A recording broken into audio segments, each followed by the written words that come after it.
Yo, what's going on, guys? And I want to send a shout out to Jake King of The Athletic for this information. The Boston Celtics 2023 trade deadline. We got about 2 weeks till the trade deadline, and let's be honest, Jakob Poeltl's not getting traded here, guys. And also, stop using Danilo Gallinari as a trade because that's straight up not happening. First off, Danilo Gallinari came out and said he's trying to be back for the playoffs. And that's still a big if it'll happen. But Danilo Gallinari, a guy at the end of his career, he signed with the Boston Celtics because his favorite team for his whole life was the Boston Celtics. There's pictures of him as a teenager in Boston Celtics gear. It would just be a very bad look for the organization to trade away Danilo Gallinari.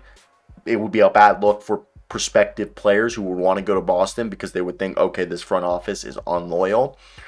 And the other thing, it would just be a bad precedent to set. That's just not going to happen. People, you have to understand the human emotion, and there's certain things like that just would not happen.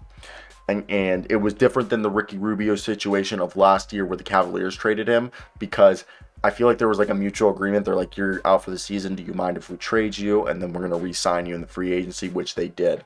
So that's just kind of how I see it with Danilo Gallinari. The only way that this would happen is if it was a similar Rubio where Gallinari suffers a setback and he's not going to make it. But as of right now, Danny Green came back in 8 months, okay? Which means if Gallinari, who had a not as bad injury as Danny Green did, 8 months is like May, April, he could be back. So is there a big trade out there for them? I don't think so. You're not going to trade Brown, Tatum, Marcus Smart, Al Horford, Robert Williams, Derek White, Malcolm Brogdon. Like, I don't think there's an OG Anunoby type trade out there that you can package, Smart and White for. There's no deal out there. You wouldn't trade any of those players. I really don't think there's a trade that merits.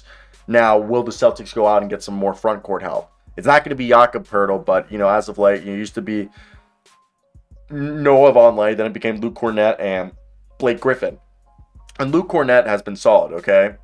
And the Celtics have held just 105.8 points per 100 possessions with him on the floor. So there is the defensive efficiency there. But, the team's third center last year, Daniel Tice, racked up 8 DMPs during Boston's playoff run during, Williams' injuries. And I think Luke Cornett has shown that he can play that role, but obviously if you can go out there, I know Jakob Poeltl's not going to happen, but if you can go out there and get yourself a guy like Mason Plumlee or Nerlens Noel or Rashawn Holmes, we know Nerlens Noel and Rashawn Holmes are two guys who could get bought out. So if Nerlens Noel or Mason Plumlee, Mason Plumlee doesn't seem like he'd get bought out because a lot of teams like him, and he's playing really well for the Hornets. So if I was the Hornets, I wouldn't get rid of him, even though he's an expiring. So Nerlens Noel and Rashawn Holmes are two guys who could be in the buyout market that you could offer them an opportunity here. There's also PJ Washington, but he's seeming like he's going to stay. Jae'Sean Tate could be available, but again, I don't think so. And Peyton Pritchard's an interesting trade chip who they are willing to trade with if the right deal emerges. But realistically, the Celtics won't be giving up anything to get a backup big man who won't really be playing much minutes in the playoffs, because if their third big man becomes an important player during the postseason, that means something has either gone really wrong with the Celtics or some horrific injuries have happened to Robert Williams III and Al Horford. Now, will they go and get themselves a wing? Like I mentioned earlier, PJ Washington, Jae'Sean Tate would be very nice for this team. Sam Hauser, he did receive 2 DMPs his first of the season while shooting 28% from 3 in December, and now he shot 29% from 3. And he shot 47.9% from deep in 22 appearances prior to December, but these last 2 months it's been a bit rough. And obviously Brogdon and Grant Williams are going to be the primary players in the postseason, as Sam is a reserve. But do you think they would like to go out there and get themselves someone like Jalen McDaniels? You'd have to assume. And the other guys you could maybe go out and get, they're a little bit more difficult. I think KJ Martin is not available anymore, but that's where I get interested in thinking, like, who could the Celtics go out there and get? Like, wing depth is something like, if you could trade Payne Pritchard for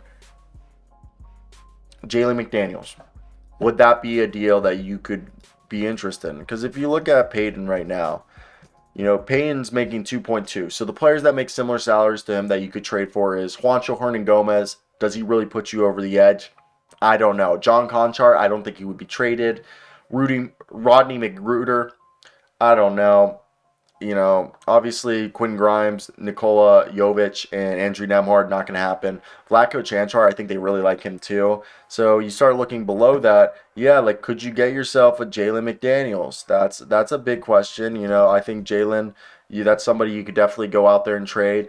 Naz Reid's another guy. Maybe Isaiah Roby, Devon Reed, or KZ Okapala. Those are all potential guys you could go out, but is that much of an upgrade? I don't know. It's very minuscule, and Jaden Springer's available. You could go out there and potentially get yourself something for a guy like Payne Pritchard, which I personally think not a bad trade chip, especially if you're looking at a guy like Jalen McDaniels. Okay, on the Charlotte Hornets. If I was Boston, I would look over and I'd be like, all right, hey, I see that Jalen McDaniels. Could we give you Peyton Pritchard for Jalen McDaniels? He's going to be a guy who's going to go into free agency. But if we gave you Jalen McDaniels and James Bouknight, could we just give you Peyton Pritchard and Justin Jackson and maybe a future protected pick?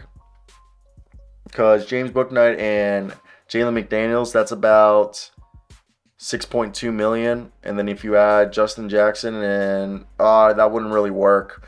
So I doubt that would happen. But that was a nice thing. We'll take James Bouknight off your hand. But yeah, if you send them Jalen McDaniels, ask for Jalen McDaniels and Nick Richards, okay, who's now their third big man there, and say here's Payne Pritchard and Justin Jackson, maybe some second round picks. That could entice someone.